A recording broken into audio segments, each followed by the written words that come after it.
సిద్దిపేట జిల్లా హుస్నాబాద్ శ్రీ రేణుకెల్లమ్మ కళ్యాణ మహోత్సవంలో మంత్రి పొన్నం ప్రభాకర్ సతీ సమేతంగా పాల్గొని అమ్మవారికి పట్టు వస్త్రాలను సమర్పించారు.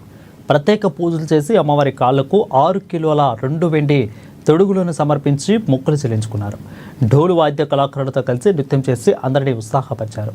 హుస్నాబాద్ ఎల్లమ్మ ఉత్సవాలు బోనాలు నేడు వైశాఖ పౌర్ణమి నుండి ప్రారంభమయ్యాయని అన్నారు. ఇక కాకతీయుల కాలం నాటి నుండి సత్తర్ సర్వైపప్పన గౌడ్ నుంచి హుస్నాబాద్ ఎల్లమ్మకు చరిత్ర ఉందని అన్నారు. ఉత్సవాల్లో బోనాలు, పట్నాలు, అదేవిధంగా వడిబియ్యం కార్యక్రమాలు జరుపుకుంటారని, అందరూ సుభిక్షంగా ఉండాలని, ఎల్లవ్వ తల్లి ఆశీర్వాదం అందరి మీద ఉండాలని వేడుకుంటున్నట్టు వెల్లడించారు. నేడు అమ్మవారి కళ్యాణ మహోత్సవంలో ప్రారంభమైన జాతర ఉత్సవాలు నెల రోజుల పాటు కూడా కొనసాగుతాయన్నారు.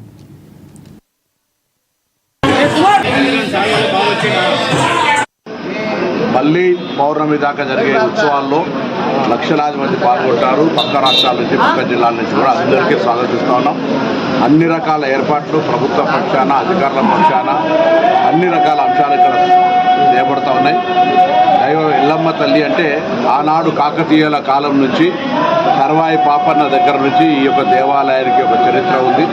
ఈ చరిత్ర గల మహిమ గల ఎల్లవ్వ తల్లి బొంగు బంగారంగా కోరిన కోరికలు ఇచ్చేటువంటి ఎల్లవ్వ తల్లిని అందరూ వచ్చి దర్శించుకోవాల్సిందిగా విజ్ఞప్తి చేస్తాం. నిర్వాహకులు, ఉత్సవ కమిటీ కానీ, అధికారులు కానీ అందరూ కూడా అన్ని రకాల అంశాల లోపల ఎక్కడ ఇబ్బంది లేకుండా భక్తులకు చర్యలు తీసుకుంటా ఉన్నారు.